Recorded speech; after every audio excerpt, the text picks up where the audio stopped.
Next question is from SK. What do you think about THORChain and the possibility of Ergo joining the project?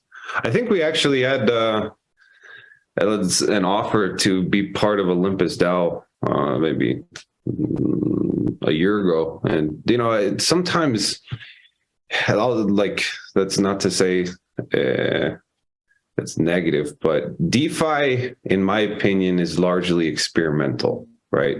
And in bull markets, people forget that, right? They're like, oh, the number went up. This is the future. This is the greatest thing ever. And so they stop asking critical assumptions about kind of the,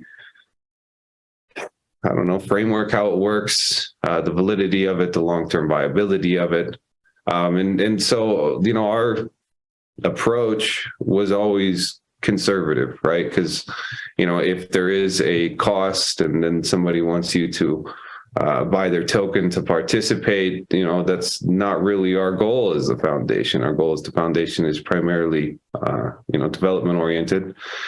And so that was something that we passed on, but, we also passed on, some interaction with Terra Luna, because the same thing. It's like, well, that one was, I didn't see it as very sustainable at all, but we have to be careful because time shows strong designs, right? And DeFi is relatively new. I think that's a good lesson for the future is just because the number goes up really says nothing in terms of like the sustainability of something that's highly experimental. I think there's a lot of interesting stuff happening on THORChain, absolutely. But, for us, it's a matter of, okay, what's the energy and resources that's needed for that type of partnership, right? And sometimes, in my opinion, it's a little bit out of balance, especially since you're dealing with code that's open source anyway. In that type of partnership, kind of we have to ask the question, okay, if this is really decentralized, anybody in the community could do that today, right? That's ideally the barrier of entry should just be you want to do it, you want to build it. But sometimes it falls on the plate of the Ergo Foundation, and that, in my opinion, doesn't always make sense. What do you think, Alex?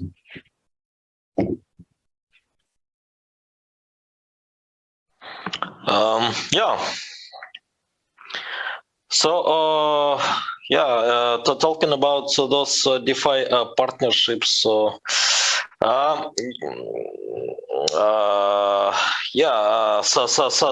results already are not quite good, right? Especially about Graviton, to be honest.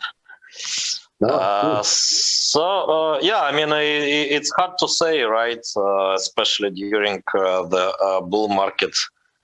Who will stay and who will fail? So, maybe now it's a better time, right? To find partners around with sustainable approach, right? So partners who will stay. But yeah, and I fully agree that the field is experimental and should be considered. So yeah, but ultimately, what will show strong designs in DeFi is time and testing, right? Stress, and I think that kind of got thrown out the window. But usually, risk assessment gets thrown out the window when markets are hot, and they're like, "Oh, the numbers are going up; it's working."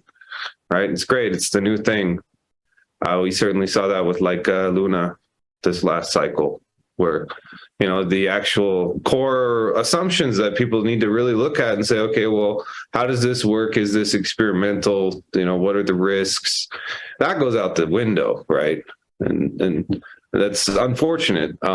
So, on our side, for any external partnership, we really try to just slow down, understand assumptions, and then convert it into, okay, what is the cost? What is the actual manpower or commitment that would be needed, not only to bootstrap it, right? But then you have infrastructure that you may have to support, and then who's going to support that?